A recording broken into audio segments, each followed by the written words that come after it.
बेटा हम लोग इस वीडियो लेक्चर के अंदर बात करने वाले हैं कॉर्क कैम्बियम की। अभी तक हम लोगों ने सेकेंडरी ग्रोथ पढ़ा था और सेकेंडरी ग्रोथ के अंदर वस्कुलर कैम्बियम की एक्टिविटी आपको पढ़ाई गई थी और बताया गया था कि किस तरीके से जो वस्कुलर कैम्बियम है उसकी एक्टिविटी होने की वजह से सेकेंडरी जाइलम और फ्लोएम की फॉर्मेशन हुई। अब वस्कुलर कैम्बियम की एक्टिविटी की वजह से आगे क्या होगा और फिर लेटर ऑन वहाँ पे कॉर्क कैम्बियम कैसे डेवलप हो जाएगा उसकी हम यहाँ पे बात करने वाले हैं।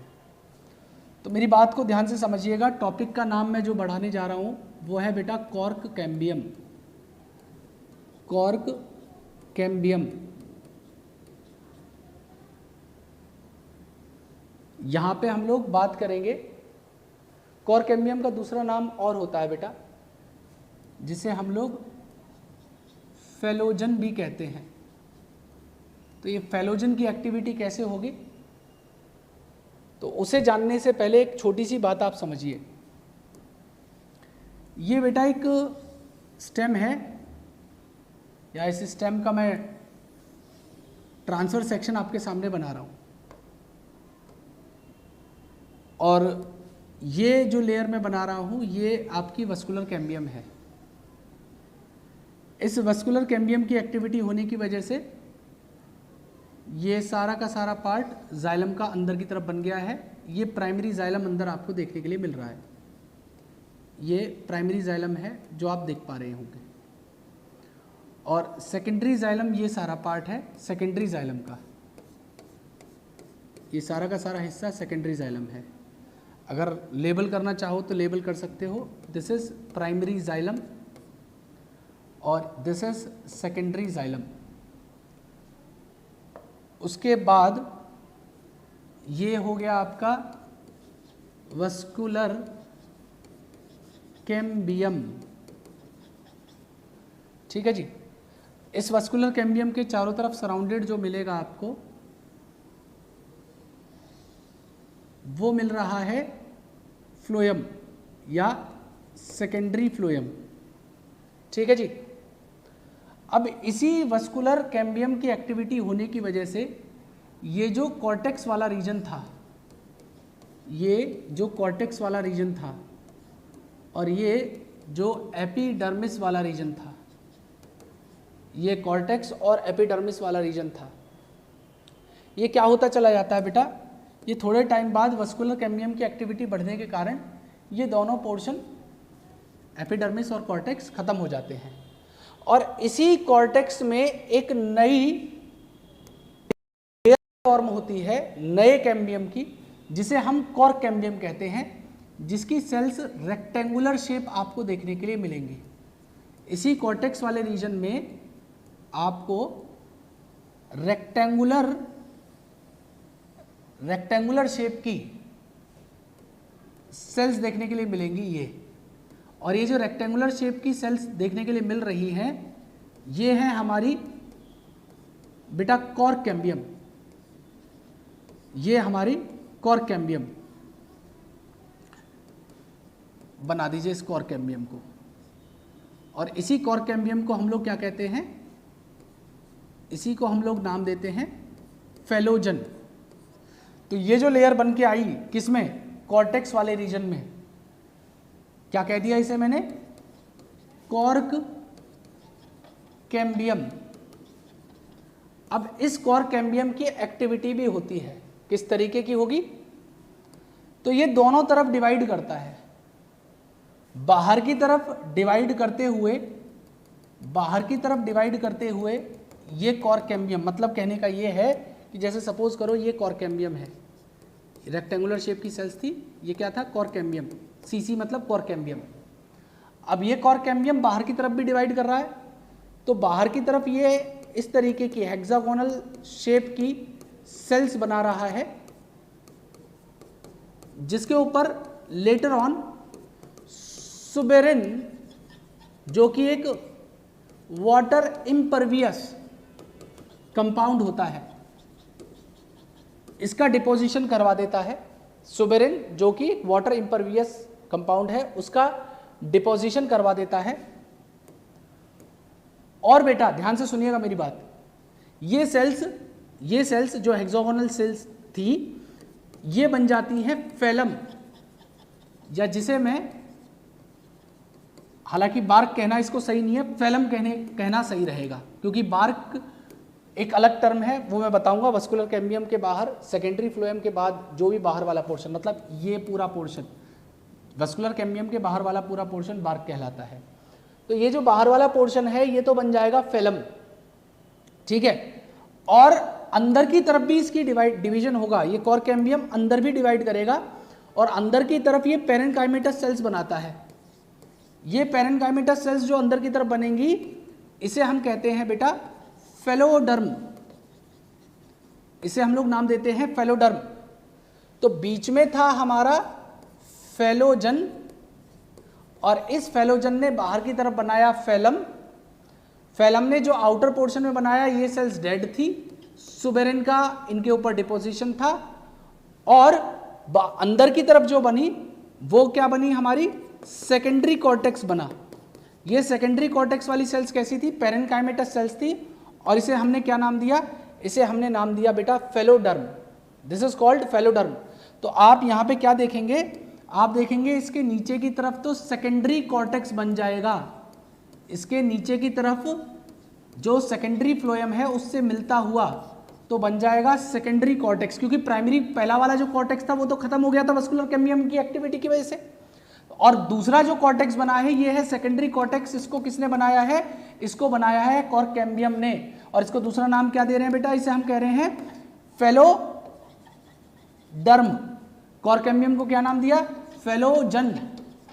और ये फेलोजन बाहर की तरफ क्या बनाएगा, ये बाहर की तरफ बनाता है, ध्यान से सुनिएगा मेरी बात, ये बाहर की तरफ बनाता है जिसे हम लोग नाम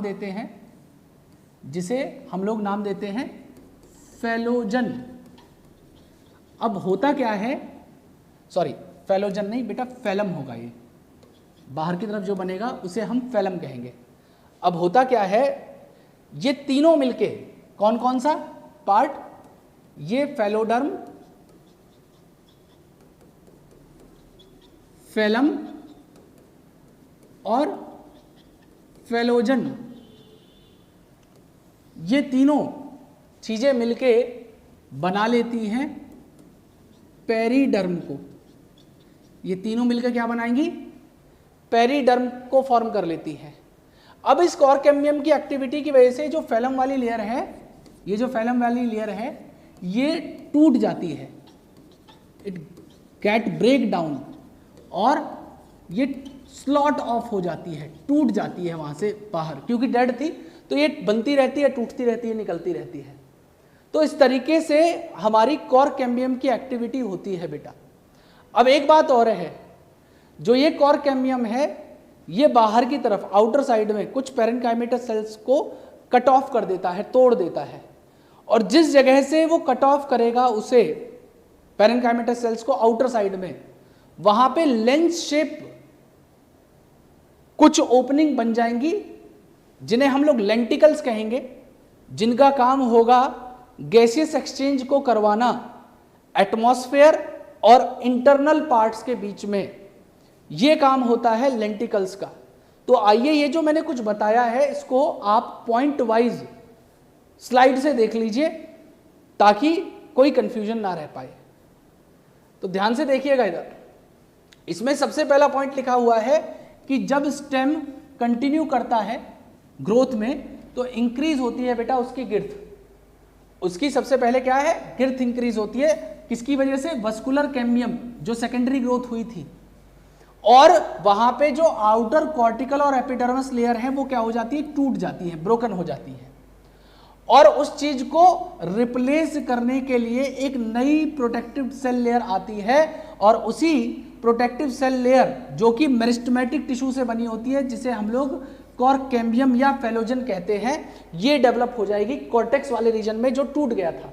और याद रखना किसके बाहर, ये होगी सेकेंडरी फ्लोएम के बाहर, ठीक है। अब आगे की बात सुनिएगा, आगे की बात यहां पे ऐसी है कि ये जो फेलोजन था मतलब जो हमारा कॉर्क कैम्बियम था ये कुछ लेयर थिक होता है, it is few layer thick part बेटा, ठीक है। और यहां पे narrow thin walled nearly rectangular cells होती हैं। कैसी सेल्स होंगी? थिन वॉल्ड होंगी, लॉन्गेटेड होंगी और रेक्टेंगुलर शेप की होती हैं और नैरो शेप की होती हैं। और बेटा ये क्या करती हैं, ये जो फेलोजन है, कॉर्क कैम्बियम है, ये दोनों तरफ सेल्स को कट ऑफ करना शुरू करेगा। तो जो बाहर की तरफ आउटर साइड जो कट ऑफ होंगी वो तो बन जाएगा कॉर्क, वो क्या बन जाएगा? कॉर्क बन जाएगा, जिसे हम लोग नाम देते हैं फेलम। और जो अंदर की साइड था वो सेकेंडरी कॉर्टेक्स या फेलोडर्म की फॉर्मेशन कराएगा। और यही सेकेंडरी कॉर्टेक्स की सेल्स किस नेचर की होंगी? मैंने बताया आपको पेरेनकाइमेटस नेचर की होती हैं। अब क्या होता है, आगे की बात समझिएगा। अब ये जो कॉर्क होगा बाहर, जिसे मैंने फेलम कहा था, तो मैंने आपको बताया था वहां पे वो रीजन सुबेराइज्ड होगा, सुबेरिन का डिपोजिशन होगा, जिसकी वजह से वो वाटर इम्परवियस बन जाता है। क्यों? क्योंकि वहां पे सुबेरिन का उसकी सेल वॉल के ऊपर डिपोजिशन हो जाएगा। और ये तीनों चीजें मिलके, फेलोजन, फेलम और फेलोडर्म मिलके क्या बन जाएगा? ये पेरिडर्म कहलाएगा। और बेटा कॉर्क कैम्बियम की एक्टिविटी बढ़ने की वजह से बाहर की तरफ प्रेशर बिल्ड अप होने लग जाएगा, जिसकी वजह से जो फेलोजन के बाहर वाली लेयर थी, जो उसके बाहर पेरिफेरी में थी, वो अल्टीमेटली मर जाएंगी, डाई हो जाएंगी और टूटनी शुरू हो जाएंगी, स्लॉट ऑफ हो जाती हैं वहां से। ठीक है जी, तो ये तो रही बात कॉर्क कैम्बियम की। अब बात कर लेते हैं कि बार्क क्या होता है। तो याद रखना, बार्क एक टेक्निकल टर्म है जो वस्कुलर कैम्बियम के बाहर वाला जितना भी पार्ट है वो बार्क कहलाता है। मैंने क्या कहा, इधर देखिए डायग्राम को बेटा, इस डायग्राम से समझिएगा इस बात को। देखिए ये वस्कुलर कैम्बियम था, ये वाला हिस्सा वस्कुलर कैम्बियम था, this part is vascular cambium. तो इस वस्कुलर कैम्बियम से बाहर जो भी कुछ है, अब इसके बाहर क्या क्या है? सेकेंडरी फ्लोएम आ गया, सेकेंडरी फ्लोएम के अलावा और क्या हो गया? सेकेंडरी कॉर्टेक्स हो गया, मतलब फेलोडर्म हो गया, फिर कॉर्क कैम्बियम हो गया जिसे हम लोगों ने फेलोजन कहा, और बाहर क्या हो गया? फेलम हो गया जिसे कॉर्क कह दिया। तो ये पूरा का पूरा पोर्शन मिलके बार्क कहलाता है। मतलब जो भी पोर्शन वस्कुलर कैम्बियम के बाहर की तरफ होगा वो हमारा क्या कहलाता है? बार्क कहलाता है। वापस देखिए स्लाइड में क्या लिखा हुआ है कि बार्क एक नॉन टेक्निकल टर्म है जो दिया गया है किसको? उन सारे टिश्यूज को, पेरिडर्म को और सेकेंडरी फ्लोएम को। पेरिडर्म में तीनों चीजें आ जाती हैं, कौन कौन सी? फेलोजन, फेलम, फेलोडर्म, जो एक्सटीरियर होता है वस्कुलर कैम्बियम से, मतलब वस्कुलर कैम्बियम से बाहर वाली जितनी भी लेयर है वो सारी की सारी मिलके बार्क की फॉर्मेशन करवाती हैं। और ये बार्क दो तरीके का हो सकता है, या तो अर्ली बार्क होगा या लेट बार्क होता है। अर्ली बार्क या सॉफ्ट बार्क जो अर्ली सीजन में बनता है, और लेट या हार्ड बार्क वो होता है जो किसी सीजन के एंड पे बनता है बेटा। ठीक है, तो वो बार्क को भी दो कैटेगरी में बांटा गया, जो अर्ली सीजन में बना है उसे अर्ली बार्क कह दिया, जो लेट बना है सीजन में उसे हमने लेट बार्क नाम दे दिया है। और उसी में एक छोटा सा टॉपिक है जिन्हें हम लोग लेंटिसल्स कहते हैं, या कुछ लोग लेंटिकल्स पढ़ते हैं। लेंटिकल्स का मतलब क्या है कि जो कॉर्क कैम्बियम था, जो फेलोजन था, उसने क्या किया? जो पेरेनकाइमेटस सेल्स क्लोजली अरेंज थी उनको कट ऑफ कर दिया, तोड़ दिया। कहां पे? बाहर की तरफ, आउटर साइड, और जिसकी वजह से एपिडर्मिस रप्चर हुई और वहां पे लेंस शेप ओपनिंग बन जाती हैं, जिन्हीं को हम लोग लेंटिकल्स कहते हैं। लेंटिकल्स ज्यादातर आपको वुडी ट्रीज में देखने के लिए मिलेंगी। और बेटा इनका काम क्या होता है? गैस एक्सचेंज करवाना, किसके बीच में? आउटर एटमॉस्फेयर और स्टेम के इंटरनल पार्ट के बीच में गैसेस एक्सचेंज कराने का काम इन लेंटिकल्स का होता है। और देखिए यहाँ पे आपको इस डायग्राम में हर्टवुड, सैपवुड सारी चीजें दिखाई दी हैं। देखो जो बीच वाला पोर्शन है जो डार्क है, काफी ज्यादा लिग्निफाइड है, जहां पे ऑर्गेनिक कंपाउंड का डिपोजिशन है, वो वाला पार्ट तो बन गया हार्टवुड। ठीक है, जो नॉन लिविंग डेड पार्ट होता है, नॉन फंक्शनल पार्ट होता है। इसके बाहर वाला है सैपवुड, जो वाटर कंडक्शन या वाटर और मिनरल का कंडक्शन करवाता है। अब जहां पे सैपवुड वाला पार्ट है उसमें अगर आप देख पाए तो ध्यान से समझिएगा, तो यहाँ पे ये तो रहा फ्लोएम वाला पार्ट। ठीक है जी, ये बाहर की तरफ ये जो लेयर है इसे तो इन्होंने कह दिया है फ्लोएम वाला पार्ट। ठीक है, और इसी फ्लोएम के अंदर ये वाला जो पार्ट होगा ये होगा हमारा वस्कुलर कैम्बियम का। तो वस्कुलर कैम्बियम के बाहर क्या हो गया? सेकेंडरी फ्लोएम हो गया। और सेकेंडरी फ्लोएम के बाद में हमारा क्या आ जाएगा, कॉर्क कैम्बियम आ जाता है। हालांकि कॉर्क कैम्बियम थोड़ा सा लेट आता है, क्यों, क्योंकि यहाँ पे सेकेंडरी कॉर्टेक्स भी बनाएगा नीचे की तरफ। क्या बनाएगा वो, सेकेंडरी कॉर्टेक्स को बनाएगा, और सेकेंडरी कॉर्टेक्स से बाहर की तरफ क्या बनाएगा बेटा, कॉर्क की फॉर्मेशन कराएगा, जिसे हम लोग फेलम कह देते हैं। तो ये सारी चीजें मिलके हमारी पेरिडर्म बन जाती है। देखो यहाँ पे लिखा हुआ पेरिडर्म, पेरिडर्म में क्या क्या आ जाएगा, कॉर्क कैम्बियम आ जाएगा, जिसे हम लोग फेलोजन कहते हैं। उसके बाहर कॉर्क आ जाएगा, जिसे हम क्या कहेंगे बेटा, फेलोडर्म कहेंगे, सॉरी फेलोडर्म कहेंगे, फेलम कहेंगे। और इसके अंदर सेकेंडरी कॉर्टेक्स आ जाएगा, जिसे हम लोग फेलोडर्म कह देते हैं। ये तीनों मिलके क्या कहलाएंगे, ये तीनों मिलके कहलाएंगे पेरिडर्म। ये तीनों मिलके पेरिडर्म की फॉर्मेशन कराएंगे। तो ये रही बात आपके कॉर्क कैम्बियम के बारे में। बाकी अगर कहीं कंफ्यूजन या डाउट हो तो पूछ लीजिएगा। Thank you.